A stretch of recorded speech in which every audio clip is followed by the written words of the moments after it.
Well, just for today, I planned a 45-minute sermon tonight, but I'll cut it down.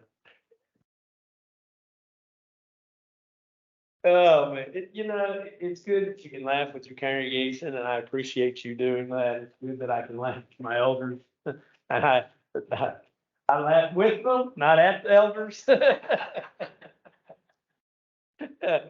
But it's good that I can joke with them, and I appreciate that very much. Thank you. Thank you for singing so beautifully tonight. I like singing nights. It's not just because it's a break, it's because we're able to teach one another through song and spend some time singing some marvelous songs.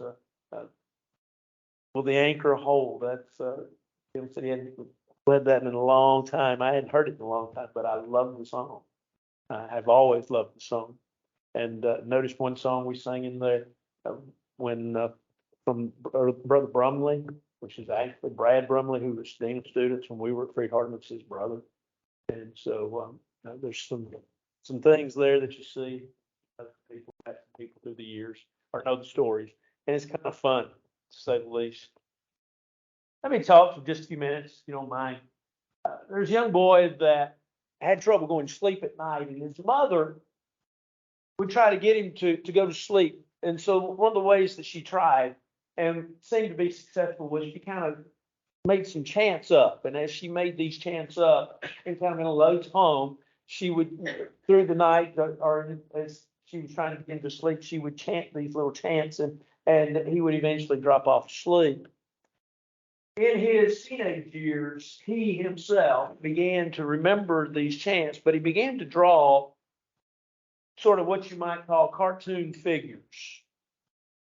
And as he drew these figures, and especially as he got a little older, he began to remember some of the chants that his mama had chanted, for lack of a better term, at his going to sleep at night.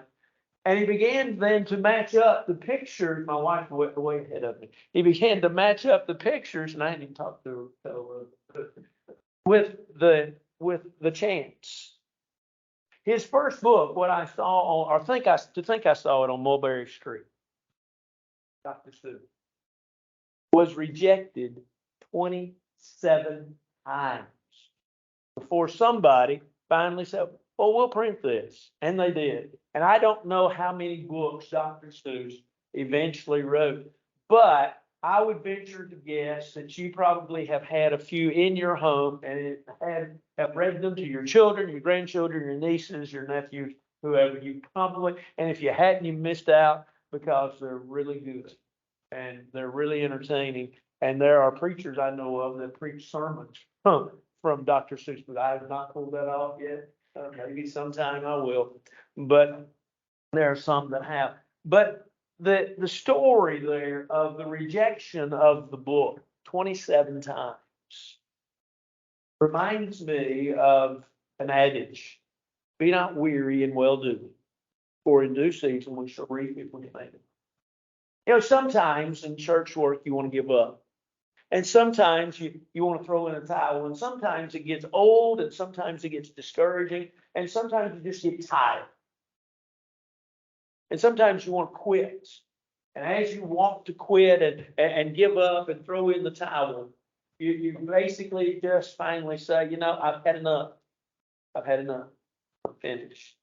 I'm reminded of a story of a lady that when the invitation was offered one Sunday evening, this man went forward.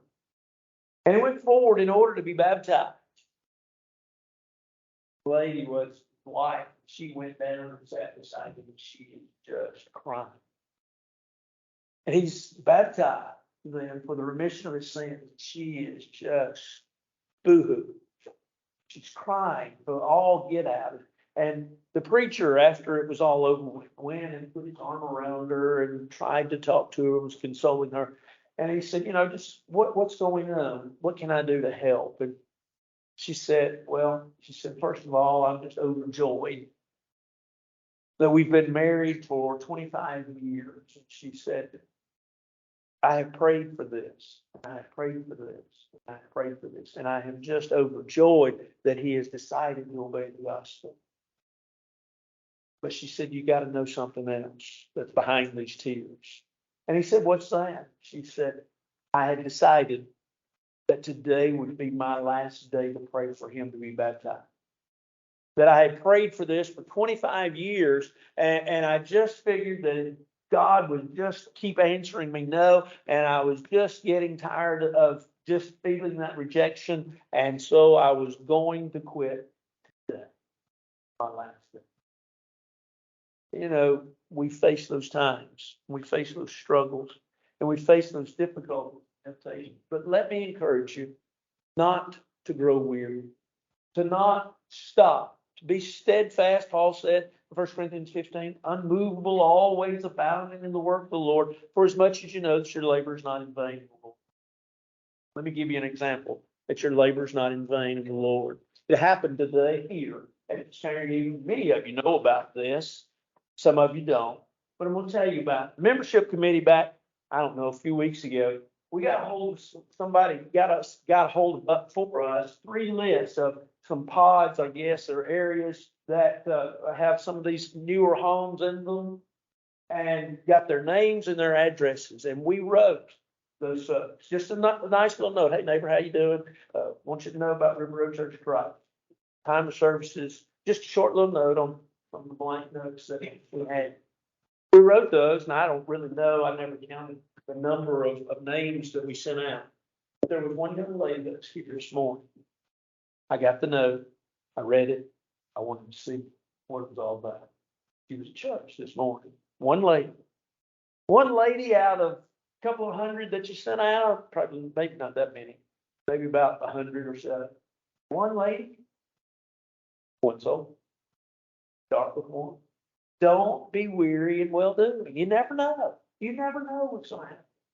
But at the same point in time, too, think about, well, you know, preacher, I have grown weary. Well, I want you to think about something. I want you to think about, first of all, God's timing. God's timing, first of all, is always impeccable.